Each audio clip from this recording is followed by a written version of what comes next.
ભરૂચ વાળાઓ કાલે રાત્રે 7:30 વાગ્યાના અરસામાં વાંસી ગામમાં એક અંજાણ વ્યક્તિ આવે છે અને અંજાણ વ્યક્તિ આવી અને ગામમાં પ્રવેશે છે તો ગામ લોકોને થોડી શંકા જાય છે અને શંકા જાય છે તો ગામ લોકો એની પૂછતાછ કરે છે। તે દરમિયાન સરપંચને જાણ થાય છે તો સરપંચ ત્યાં સ્થળ પર પહોંચે છે અને એની તપાસ કરે છે।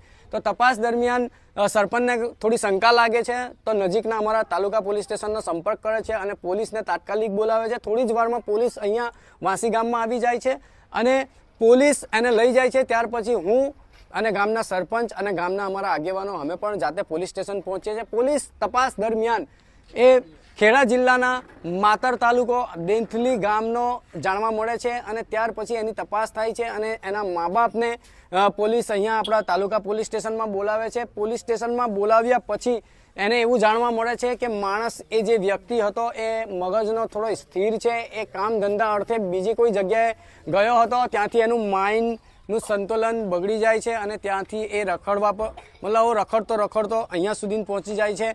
આવી બધી તપાસ દરમિયાન પોલીસે એની કાયદેસરની કાર્યવાહી કરે છે અને ત્યાર પછી એના મા બાપને સોંપે છે। અને ગઈકાલ રાતના હું જોઉં છું કે સોશિયલ મીડિયા પર એવા વિડીયો વાયરલ થાય છે કે વાંસી ગામમાં છોકરા પકડવાવાળી ટોળકી આવી અને ત્યાંથી આ ઝડપાયા, પેલું ઝડપાયું, ઘણી બધી વાતો આવી વાયરલ થાય છે।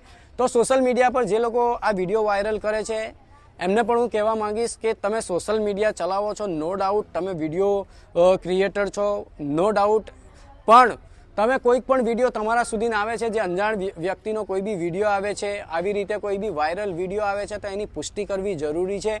એના એ વિડીયો પાછળ શું હકીકત છે એ જાણવી જરૂરી છે। ત્યાર પછી તમારે એ સોશિયલ મીડિયા પર નાખવું જોઈએ, કેમ કે તમને ખબર છે તમારા એક વિડીયોથી ઘણા બધા લોકોમાં દહેશત ફેલાય છે ને આજ સુધી ઘણી બધી વાતો એવી આવી છે આપણા ભરૂચ જિલ્લામાં કે છોકરા પકડવાવાળી ટોળકી સક્રિય થઈ છે, પણ આજ સુધી આપણા ભરૂચ જિલ્લા પોલીસ સમક્ષ આવો કોઈ બનાવ બન્યો નથી, આવો કોઈ ગુનો દાખલ થયો નથી। અગર જો તમને પણ એવું કોઈ લાગે છે તમારા સોસાયટીમાં, તમારા ગામમાં કોઈક પણ એવો અંજાણ વ્યક્તિ આવે છે અને તમને એના ઉપર શંકા જાય છે તો કાયદો હાથમાં લેવાની કોશિશ ના કરતા તમારા નજીકના પોલીસ સ્ટેશનનો સંપર્ક જરૂરથી કરજો, કેમ કે તમને ખબર જ છે કે આપણી ગુજરાત પોલીસ એકદમ તત્પર હોય છે તમને ન્યાય અપાવવા માટે અને એની પૂરતી તપાસ કરવા માટે। તો મારું આગ્રહ એ છે કે તમને પણ આવો કોઈ શંકી માણસ દેખાય છે તો નજીકના પોલીસ સ્ટેશન જરૂરથી સંપર્ક કરજો, કાયદો હાથમાં લેતા પહેલા।